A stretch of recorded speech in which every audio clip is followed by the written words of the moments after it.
Arkadaşlar merhaba. Şimdi Nvidia'nın İstanbul'daki uzun süredir yaptığı ilk teknik etkinliklerden birinde GeForce Update etkinliğindeyiz ve Nvidia'dan da birilerini yakalamışken hemen bir röportaj yapmak istedik. Çünkü uzun süredir biz bayağı bir eleştiriyoruz, sert de eleştiriyoruz biliyorsunuz.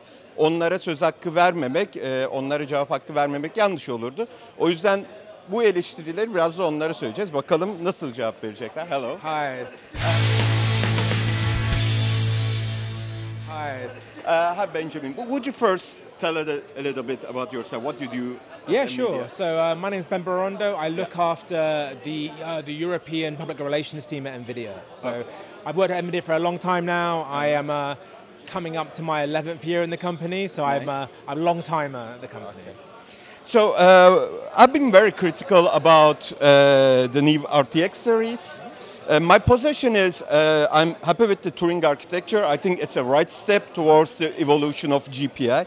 But I don't think that the features that RTX has currently in this generation has a meaningful benefit for gamers that much. And also I think the series is ridiculously priced because it's so expensive.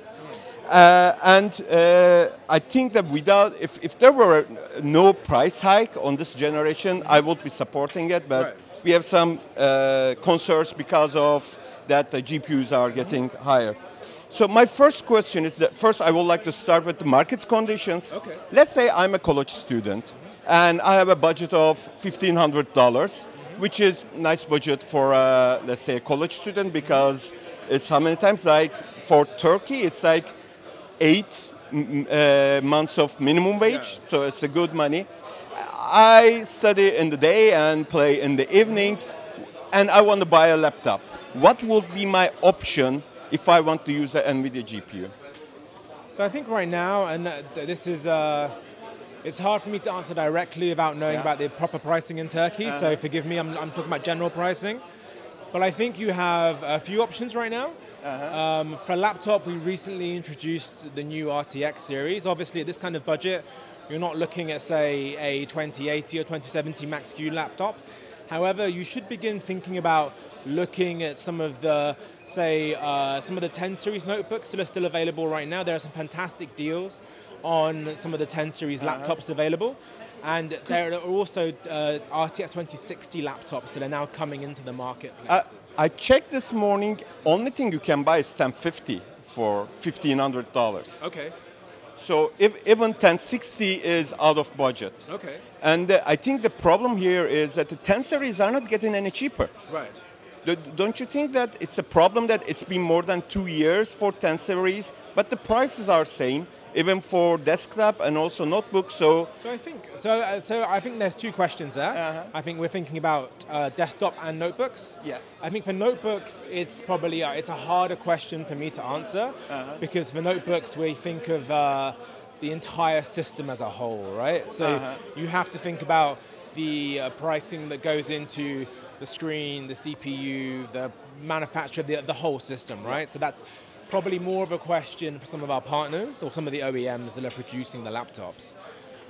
For desktops, I think what you have to do is look at the performance levels of each particular GPU. So as an example, I think now that the entire RTX family is here from the mid-range upwards, so now that we have 2060, now that we have 2070, 2080, and Ti, when you look at the comparison back to the performance levels of Pascal as well, I think you are seeing a big increase in performance. Yes. So you are seeing a big core increase, right? So that's, first of all, from a rasterization perspective. It's been 2 years, of course we are expecting you're seeing a perspective. performance. But we say this, but when you look at the market as a whole, I would argue, are you seeing this from everybody available in the market? I don't know, right? So I would think you're looking still at a fantastic architecture ensuring that is efficient, that is powerful, and that it offers you the future-proofing of RTX technology and DLSS. And I know you said that right now you're skeptical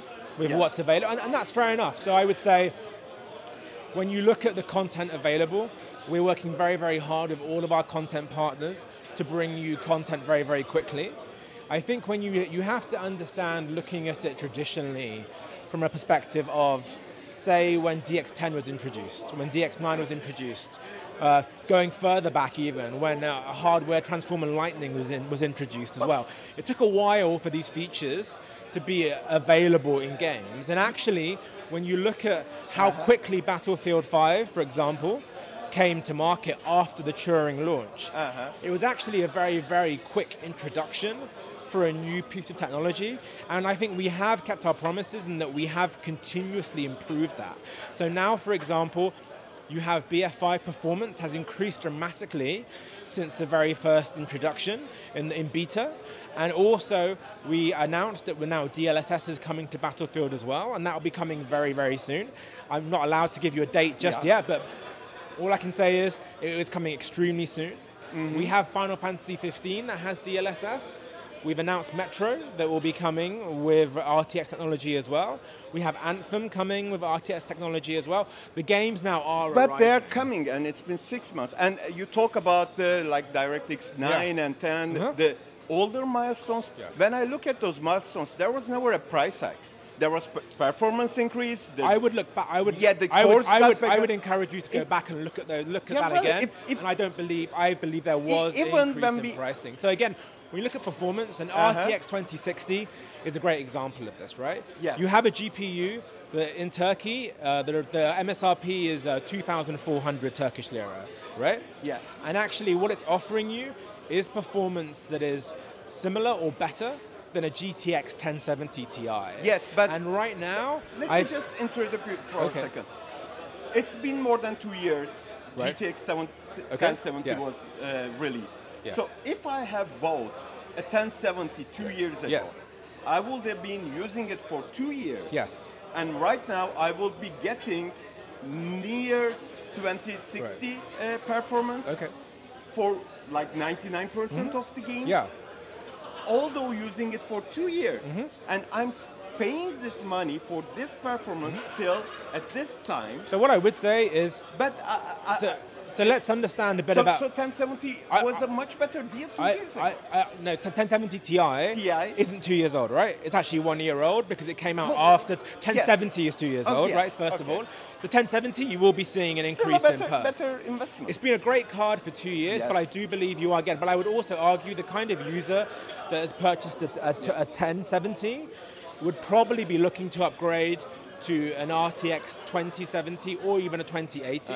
And what I would say is that if you look at the average time frame for upgrade, as I said in my presentation, I think the normal upgrade for someone who purchased a 1060, for example, wouldn't necessarily be looking to purchase a 2060.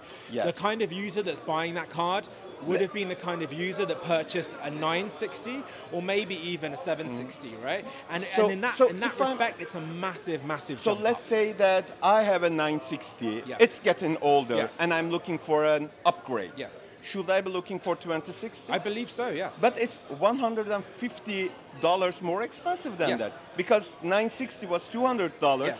2060 is $350. Yes. It's nearly double the price. Right, okay. And I would probably I'm not in this price range. Yeah, but so what's my option? But when you look at computing and technology in general, how old is a 960 now?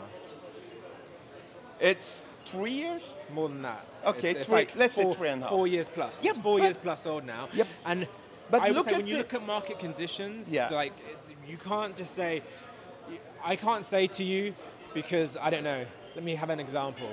Because 10 years ago, I purchased a games console for £99. I expect a games console today for £99. So let me say that I've been doing. As well. I think what we try and do is make sure there are good options at every single price point. And don't forget, we haven't finished. Hang on. Not. So, let me finish. There is an option you can let me finish. 300 and 500. I agree, because we haven't finished releasing everything yet, right? 1660, there won't be an option know. around. We haven't announced any graphics cards yet, right? But when it's announced, there won't be an option for $200. How do you know this? That's what it's been leaked. Who? But I can speculate. Exactly, but you're saying you can't speculate. Yeah, so if you're not when we talk about it, if you're not speculating, then we are looking at. I would say. Well, today there is an option, right? You have a 1060s are available today. And how old is it? Yeah, but as you said before, if you purchased a 1060 or a 1070 2 years ago, it was a great deal. Yeah. And now there are some fantastic deal on Pascal series cards. I cannot really upgrade from 960 to 1060 today, right? It won't be a good deal. But why don't you wait in that case? But you're saying now you're speculating. Okay. So what I would say is maybe wait until there is a product that is, first of all, if you have a very hard budget, like I can't go say, for example, 250 is my maximum budget. I think if there's nothing available today, what do we do generally? What do we do? So say let's use an example. Let's use your example. If I bought a 1070 2 years ago, and I'm still happy, I'm happy with the performance today, maybe my answer is I'm not upgrading right now, but I want to wait. And I want to wait for a variety of reasons. What if I have 970? Yeah, if you have a 970, I actually think an RTX 2060 is a great upgrade if you have a 970. Okay. Then let's talk about the benefit of RTX. Okay.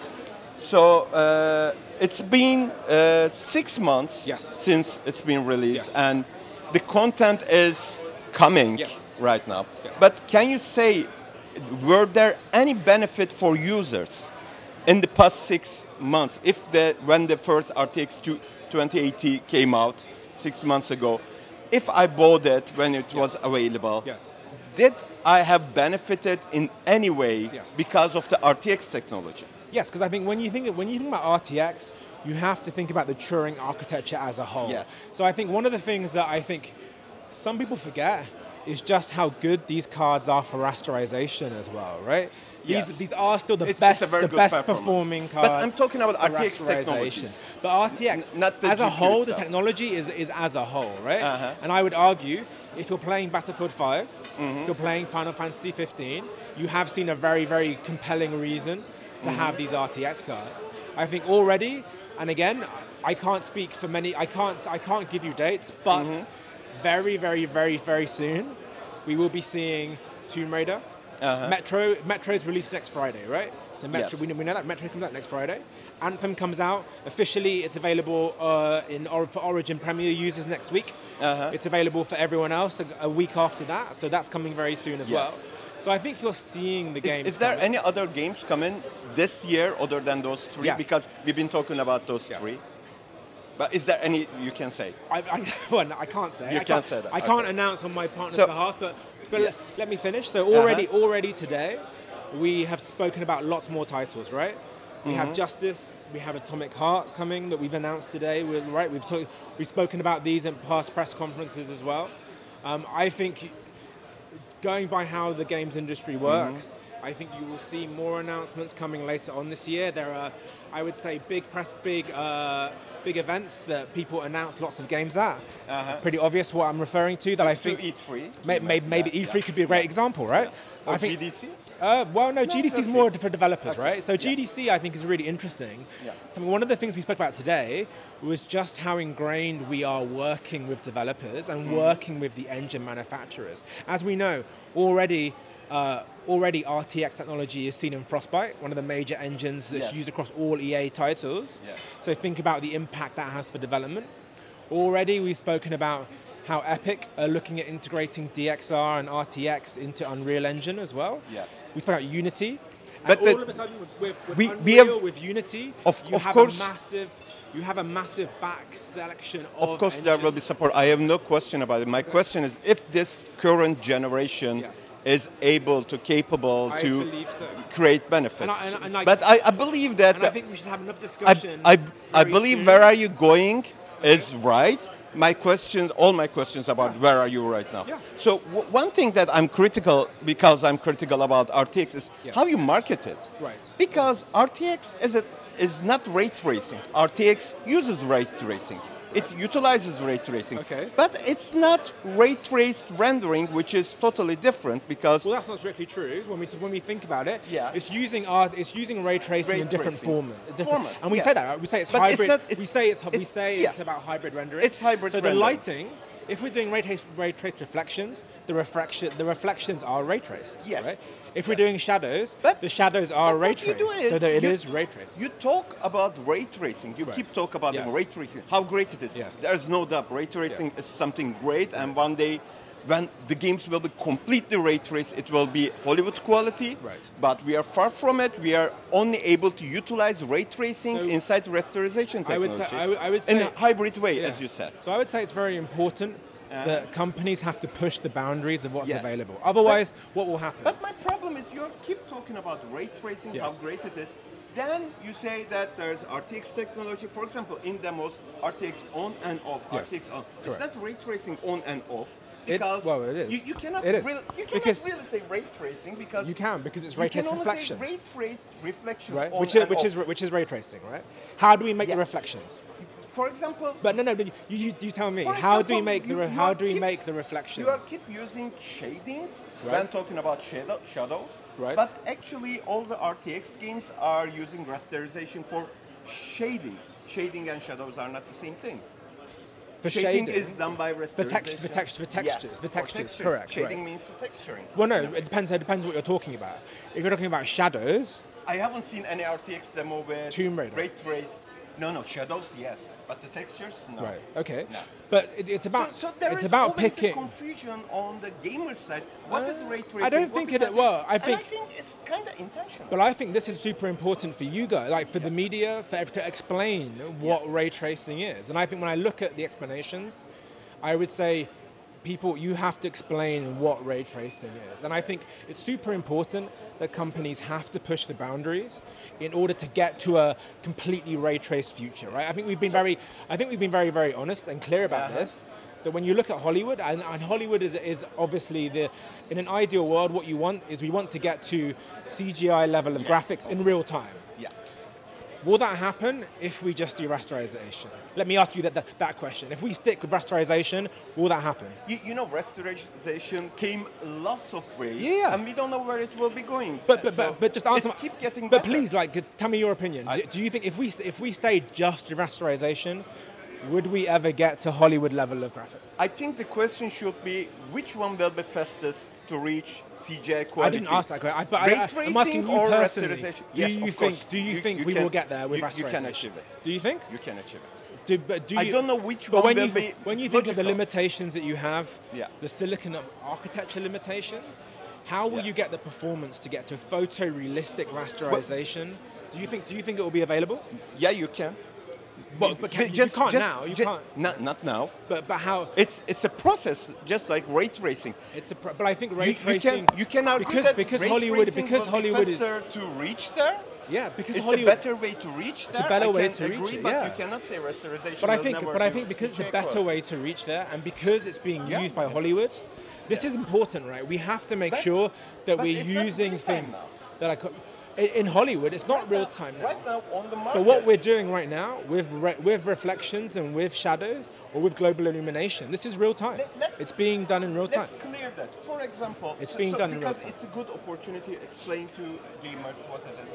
Yeah. Does Battlefield 5 support anything other than ray traced reflections? No, and we've said that. Yeah, it's reflective, and we're very clear. The DXR in Battlefield 5 is ray traced reflection. So, is there any chance for an untrained eye or an eye that's not technical, regular gamer, to see any difference on Battlefield 5? Yes. If there is no puddle of water or very high I think when you play the game and when you look through the game, when you look at the lighting and the reflections on the guns, on the other activity, when there's an explosion, everyone that I've seen who isn't technical, so I would argue that people that I have seen play the game or that we've shown the demos to, or even actually when you look at very mainstream publications that have done the comparisons, we look at the comments, everyone has said it's very obvious when DXR is enabled. Because all your demos are like polished cars or water puddles. Right. If there is nothing so shiny, you really... So I think, no, but I disagree. I think if you play Rotterdam, if you played Trulala, the maps, and you play them, I think everyone that I've seen play them has noticed a difference. And when you look online as well, I believe when you read Reddit, when you look at comment threads, especially from general gaming sites, I can't say that they say it's mixed. Say it's not. Okay. Well, from what I've seen, I think many people. I think from what you've said, distinguishing. From what you've said, you said that like, can you notice the difference? And in my mind, I think it's very obvious the difference when you see the two on off and on. So another thing is with the DLSS. Yes. currently not many games are supporting is, and there's, I think the DLSS is a great technology because it gives a comparable results to temporal with much better performance. So it makes great sense. But we haven't seen the DLSS in very, I have to say that, like in an urban area settings like that, where there is many sharp edges and where there is many repeating edges like these. Have you seen it in Final Fantasy? Yes, there are some examples in when Final Fantasy. When you go into the city, it's a DLSS very urban area. Sometimes messes up in the cities when there's repeating, like for example, fences. So I think you might see some slight. Do you mean the shimmering occasionally? Yes, that might be the case, but and I think, like any technology, I think one of the things you have to think about is what's most important to you. And I would argue that the 40% performance increase is worth the occasional thing. But let's not forget, DLSS is an AI learned technology. So it will continue to improve the more it learns. So we are working very hard to improve the quality. And I think you will very soon see Battlefield 5 using DLSS. We will have some other announcements again very soon that I'm very excited about, and I'm really looking forward to you testing as well, where you can see DLSS in different environments and different titles as well. Anthem, we've announced, will have DLSS as well, and I think you will see it in lots and lots of games going forward. But I think what's not justice for DLSS is that Nvidia is using it as a replacement for the performance lost on RTX. So let me clarify that. So hang on. As itself, it's great, but when you use it to justify the performance loss on RTX, so what you're saying is we are improving image quality a little bit with RTX, but maybe we are lowering it with DLSS. The performance goes down a little bit. I think you're getting slightly confused. I think you're getting slightly confused here. Okay. So we're using DLSS as an example for people that are disappointed that ray tracing obviously costs performance. So I think we can both agree that when you increase image quality, it costs you performance, right? Yeah. I think the thing about DLSS is what's great, and as you said, the quality gets you very, very close to MSAA at 4K with much, much better performance. But you're very close to that high. So I would argue it's a higher level of performance than many other options. So what we're saying is with ray tracing, for the people that are disappointed by the lowering in frame rate, DLSS gives you an option to go back up to that performance. However, and I think you'll see this with some games that are coming out, we're not saying you have to use DLSS with ray tracing. So it's about giving people options. So maybe someone for more low-end cars, more cheaper cars. For example, wouldn't it be better to see it for like in 1660? I don't know what 1660 is. So you keep on saying this card, but we haven't announced any card. So or whatever it is, isn't it a technology better suitable for lower-end cars? I think all I can talk about is what we've announced, right? And I think DLSS is a fantastic tech for RTX 2060. It means that a 2060, so normally rasterization, a 2060 is as fast or faster than a 1070 Ti, right? However, with DLSS, all of a sudden a 2060 is faster than a 2080. It becomes close to a 2080 Ti. And this is what I'm saying. If you're saying someone beforehand has purchased, say, a 1070 in the past, and they've been really happy with its performance over 2 or 3 years, right? Before they look to upgrade. The question that you asked me earlier, if someone is purchasing, or is like the options are, do I buy a 1070 Ti today, or do I buy a 2060? My reasoning or my choice would be the 2060 has to be the obvious purchase, because of a 1070 Ti, we know the performance. The performance is set. It's not going to improve magically because it doesn't have the AI cores to be able to use DLSS. With 2060, you have that amazing rasterization performance, but then you also have the future ability that it gets faster the more DLSS titles come out. And I think that could be the option. Maybe if you have a 2060, maybe you will decide, I am playing a Twitch shooter, for example, or a competitive FPS shooter. And if it supports DLSS, maybe all I want to try and do is get the very highest frame rate I can, because that's what I really want to. And I think when you look at, say, when I look online at people playing, I think you see many influencers, for example, when they broadcast their games. You can see they run these games at low or medium settings, right? The lowest settings, in order to get the very, very highest frame rates, to have the biggest impact on the reaction times they have. And so I think for some people, they may look at using DLSS as a way to just get maximum performance for what they're doing. However, if you're playing a single player experience, like Battlefield 5 single player, for example, I would say that for me personally, the goal there is what I always look for. I want to get 60 FPS. And if I have 60 FPS, I'm happy to lose any additional frame rate for maximum image quality, for maximum settings, right? So do you I think RTX. can deliver? Oh yeah, as we said on the slide, right? I think RTX 2060 with ray tracing turned on high settings on Battlefield 5 with DLSS can get you back to 60 FPS. But with DLSS it can manage it. But the thing maybe the option is but Battlefield 5 is just only supporting ray traced reflections. Yes. Let's say we added in this equation ray traced shadows, ray traced global illumination. Yes. If we started to utilize ray tracing in a way that it can really be visible for everyone, do you think 2060 So first of all, I would say Battlefield 5 is visible to everyone. I think when you look at the game playing here today, I think you will see very obviously when ray tracing is. So say for example, if I tested you and I put ray tracing on Battlefield on and off on two systems, I think you could tell me which one had ray tracing turned on. Do you think so? Not sure. Really? Depending on the scene. But you're a high-end Turkish technical media. Still, so you couldn't tell. You really couldn't tell. In some scenes I can tell, but especially outdoor scenes. So I'll be honest. When I've spoken to all of the top technical reviewers around the world, they've all told me they can tell the difference between the two. So yeah, but I would look into that. If you can't tell the difference, that's fine. But what I'm saying is, I believe that if you really have a look at every developer will look at what's best for their game. So Tomb Raider, for example, decided, obviously, when you look at the scenery, it's very foliage driven, it's like dark.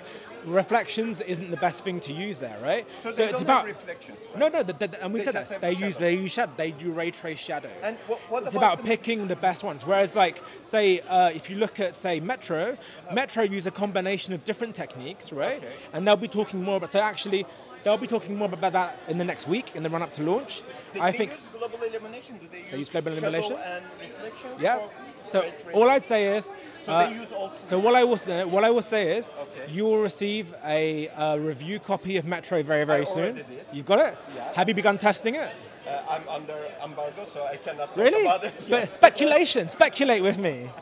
You say you speculate, right? No, you don't want to speculate. Are you sure? I cannot talk about it because I'm not playing it on an RTX system. Why not?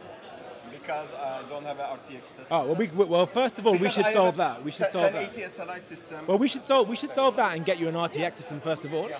But secondly, I think I would love to get your opinion. So I think, again, RTX and the benefits of RTX is about giving developers and gamers the options to use different things for the best impact of their game. And I think when you test Metro with RTX turned on, I think I will be amazed if I phone you after this and I say to you, can you tell me the difference between RTX on and off? Okay. If you say no, I don't think you'll be telling the truth at that point. My last question. Yes. Do you honestly can say that all those RTX benefits right now justifying this price increase, and with paying more, actually right now, today, or let's say this year, users are really getting what their money is worth, or there's just inflation on graphics prices? No, because it's not just on your side, it's on Radeon side too. Radeon 7 is ridiculous the price. So Radeon 7 is a great example. So I'm guessing you had a look at the card. Did you look at it? I haven't looked at it. I don't need to look at it. Have you seen some of the reviews? Have you seen the reviews and stuff? It's less than. So I think what's very important. The question I asked you earlier. to be honest, the question I think maybe even you're talking about prices with AMD because you are both inflating the price. So what I would say is that when you look at Radeon 7 is a great example, right? Well, the question I asked you earlier, if you just focus on rasterization and just focus on that core, is it the better way of doing things? And no. I said that. I think 2080 has shown that it is better performing than Radeon 7. When you look at the reviews, you look at the benchmarks. Overall, 2080 beats the Radeon 7. I said Radeon 7 is and it's quieter, it's efficient, it's more. And the 2080 Ti is even faster, correct? But let's say that. So what I'm saying. Let's say there was. So let me answer your question. Let's say there was a competition and AMD were released Radeon 7 for $500. It will be. Can they do that though? Could they do that? I don't know why they're not doing that. Well, probably they can't produce that much. Can you produce a chip with 16 gigs of HBM2 for 599? If someone could, I think they would do that, right? And I think that's key. When you look at the decisions we've made, we have focused on the architecture. And again, I go back to RTX isn't just great for the future, for RTX technology and for DLSS. It's great for rasterization right now. If you pick 2080 Ti, it is the fastest graphics card, you will be paying a years of salary to 2080. Do you know what? I understand in Turkey that is difficult. I get that, right? It's difficult everywhere. It's difficult, but I would say also, that's why RTX 2060 is a fantastic product, right? I think when you look at an enthusiast user, so here's a question that I asked. I asked one of your media colleagues earlier. What's the most common resolution used in Turkey? Do you know? Do you know what the most common resolution used by gamers? It's less than Full HD. It's Full HD. I think it probably is Full HD or around Full HD. The average is less than Full HD. And again, unfortunately, you have the economic issues that I don't believe people are gaming here on 4K displays, like super high resolution. So I would argue then, maybe the best upgrade they can make is an RTX 2060, and that's why it's so important that 2060 I think is a great value card. I think as we discussed, compared to Pascal, you're buying a few things. You are buying higher rasterization performance. So when you look at the equivalent pricing, Pascal to Turing, actually with a 2060, you're getting better than 1070 Ti pricing for significantly less than 1070 Ti launch pricing. There's just 20. You should have a look. The launch pricing. Launch pricing was. You should have a look. 370. I can't tell you the Turkish pricing, but it's lower. And we look at the current pricing today, even with the deals that are available on 1070 Ti's, 2060s are still competitive in that place. And so you're getting better performance, you're getting a smaller card, a quieter card. I'm not sure if you've seen our latest reference designs, but I would argue the designs are much, much better now as well. The dual fan design is much, much quieter. Really nice. The overclocking is better. Yes. You're getting a much better card. And the performance is much better, not only today, but now as games begin coming out. Card to a high-level card. But I'm comparing performance. But what I'm complaining is from 960 to 2060, the price gone from $200 to $350. I know that the performance is better. I would say wait to look at all of our products at every price segment. Again, speculate. I think you guys are good at speculating, right? Let's say that we are going to speculate. When you will be announcing that? Pardon? When you will be announcing? Announcing what? Sorry. Another maybe cheaper option. Maybe in a month. I'm here to talk about RTX 2060, 2070, 2080. Retailers already listed. You should talk to retailers then. If they already know, then you should go and go and talk to them. Okay, Benjamin. Thank you very much. Thank you very much. I hope.